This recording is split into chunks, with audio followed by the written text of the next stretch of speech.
Bien, señores, nos queda generar una fecha que para mí es una fecha conflictiva porque están vivos una gran parte de los protagonistas de esa fecha. Y hay contradicciones aún. No ha sido lo suficientemente debatido el tema de los motivos de la Revolución de Abril del 24 de abril. Pero además, hay quienes sostienen, entre ellos yo, de que ha sido el movimiento, la acción político-militar de mayor importancia en la democracia moderna en la República Dominicana. Y eso, ese movimiento que lamentablemente aportó muertos innecesariamente, si se quiere, una intervención extranjera, más todo lo que la secuela que ha podido traer, pero al mismo tiempo enseñó que se puede vivir en democracia. Ante esa situación, yo quisiera que usted me haga una síntesis, dejando claro que mi intención particular es que los escribidores y escritores, para incluirlo a los dos, tengan en cuenta de que las fechas que hemos trabajado en el día de hoy deben ser consideradas como fecha festiva, históricamente festiva, no laborable en la República Dominicana. De todas maneras, ¿cómo ve usted ya como militar, aunque no era militar en la época de la guerra, pero sí tenía 11 años de edad? Exactamente. Entonces, por favor, deme su parecer. Lo lamentable, Marco, es que en 10 minutos no es suficiente para analizar la gesta del 24 de abril, pero vamos a tratar de dar una pequeña pincelada. Me gustaría que me invitara a un programa a hablar solamente del 24 de abril. De por hecho lo tendremos próximamente. Mira, el 24 de abril no fue más que el deseo de un pueblo de vivir en libertad y de vivir en democracia. Oh, pero claro, resulta que estuvimos gobernados 30 años con dictadura, y después de la dictadura de el general Trujillo, el primer gobierno democrático fue el del profesor Bosch. El profesor Bosch se fue al exilio en el año 1938 y desde allí escribe esa gran obra, ¿verdad? Hostos, el sembrador, se identifica con el pensamiento de ese insigne educador de las Antillas, Eugenio María de Hostos, y por demás se encuentra con dominicanos, amigos de él, Juan Isidro Jiménez Grullón y otros, organizan el Partido Revolucionario Dominicano, que más bien fueron orientados por un cuñado de Carlos Prío Socarrá, el segundo hijo, o más bien, el primer hijo después que Salomé muere.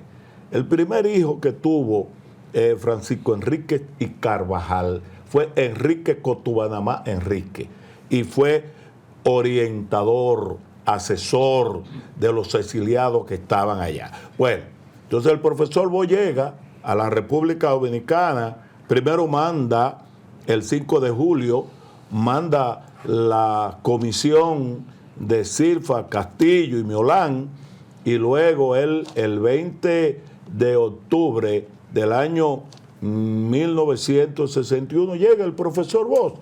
Y el profesor Bosch en un año de campaña llega a la presidencia. Y yo siempre digo, y no voy a dejar de decirlo, que es una fecha que siempre la voy a recordar. Yo tenía 8 años de edad y mi padre llega en la madrugada y le pregunto, papá, ¿dónde estaba? Y me dijo, mi hijo, vengo de votar, voté por Juan Bosch y voté por el PRD. Me refiero a las elecciones del 20 de diciembre del año 1962. Entonces, ese ilustre hombre extraordinario de nuestro pueblo llega a la presidencia de la República, se juramenta, ¿verdad?, el 27 de febrero del año 1963. Aquí vino Lyndon B. Johnson. Así es. Primera vez que un vicepresidente del imperio viene a la toma de posesión. Y muchísimas personalidades, Rómulo Betancourt, Pepe Figueres. Pepe Figueres, los amigos del profesor Bosch estuvieron aquí. Bueno, el 25 de septiembre de ese mismo año es derrocado el profesor Bosch.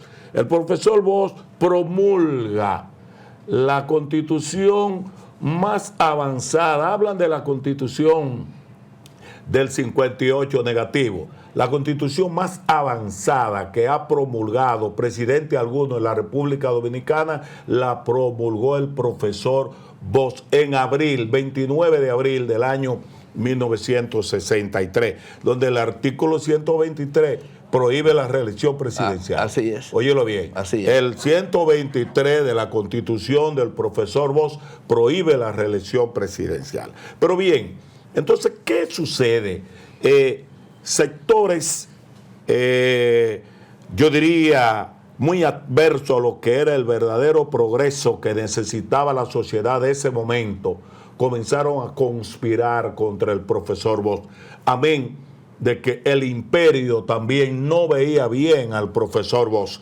Tenían su cosita con él y precisamente ahí llega el derrocamiento de él. Ahora, ¿qué sucede después de eso?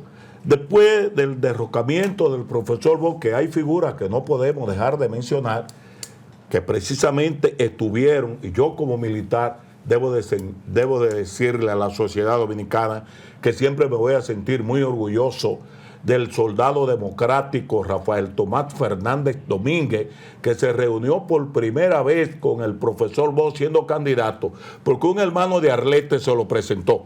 Así es. Y tuvieron una reunión en el ensancho Sama. Y el profesor Bosch se sintió muy bien cuando conversó con ese joven brillante.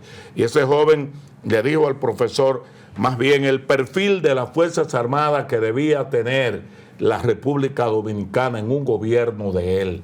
Fernández Domínguez, lamentablemente, descubrieron su relación que él tenía con el profesor Bosch. Él estaba listo para ir a defender el gobierno cuando le dieron el golpe de Estado.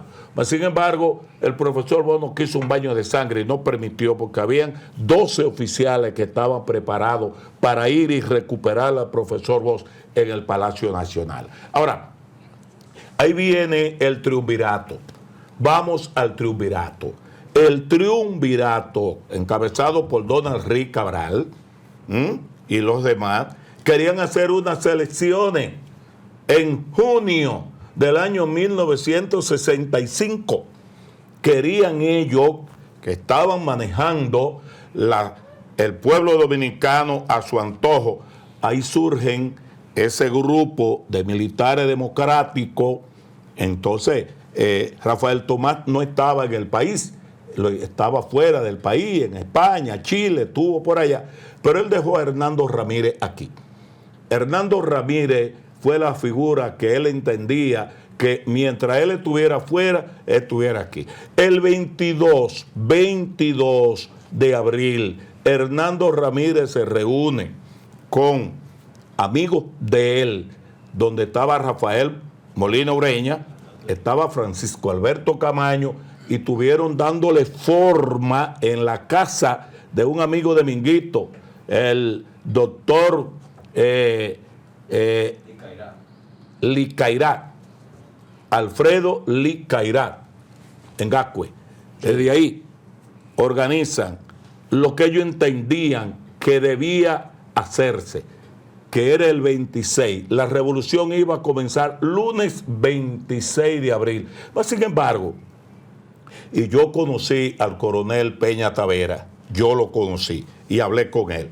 Él era capitán, estaba en la oficina del G1 del Ejército el 24, sábado 24, yo tenía ahí como jefe de inteligencia a un mayor que me lo contó, que es el mayor Héctor García Tejada, que después fue secretario de Estado de las Fuerzas Armadas. Bueno, Peña Tavera y el coronel Hernando hicieron preso al jefe del ejército, hicieron preso al Estado Mayor del jefe del ejército. ¿Por qué lo hicieron preso? Porque Peña Tavera le dijo al coronel Hernando, mire, ya nos descubrieron en la jefatura, en el kilómetro 6, están presos Novoa Garne, estaba preso Giovanni Gutiérrez, estaba preso Álvaro Holguín y estaba preso también el que murió en el Matún. Fernández. Lora Fernández. Bueno, entonces de ahí tomó la decisión, lo hicieron preso al jefe del ejército, hicieron preso al Estado Mayor y eso fue una realidad. Que era Marcos Rivera Cuesta. Marcos Rivera Cuesta, con quien yo conversé con él de ese tema, siendo yo jefe del ejército. Entonces, ahí a las 11:30 de ese sábado, que tú bien me dijiste que tú estabas allá en Radio Televisión, cuando Peña Tavera llama... En Radio Comercial. Radio Comercial llama... Tribuna Democrática. Tribuna Democrática llama al doctor José Francisco Peña Gómez, a ese joven brillante locutor, y ahí se le da inicio a la guerra. Bueno, ¿qué te puedo decir? Que debe decir que el que recepcionó la llamada fue este servidor. Mira, tú me habías dicho que fuiste tú quien recibiste la llamada. ¡Qué bien! Bueno, pues todos sabemos lo que sucedió ahí, el combate del puente, que eso fue el día 27. El día 27. El día 27, el pueblo se lanzó a la calle a defender el gobierno, el retorno del profesor Bosch, muchos muertos, aquello. El día 28 pidieron los americanos y vinieron acá. Una nefasta comunicación firmada, ordenada a su firma, del triste Bartolomé Benoit. Pedro Bartolomé Benoit fue el que lo hizo. Entonces ahí ya sabemos todo. Carta lo que que ordenó Inver Barrera. Eso termina con los acuerdos que hicieron, donde Francisco Alberto y sale y los demás militares hacia el exilio y llega, ¿verdad? Porque no hay tiempo para hablar lo que pasó desde que él se juramentó como presidente. Por eso que te digo que vamos a tener que hacer un programa para hablar completamente de lo que sucedió el 24 de abril. Mientras tanto, por hoy, lamentablemente, no tenemos tiempo para más. Simplemente para dejar en la memoria de quienes nos siguen y las autoridades que piensen de que estas fechas que hemos hoy manejado, que hemos recordado, sean tomadas en cuenta para que en su momento sean fecha conmemorativa no laborable de la República Dominicana. Así debe ser.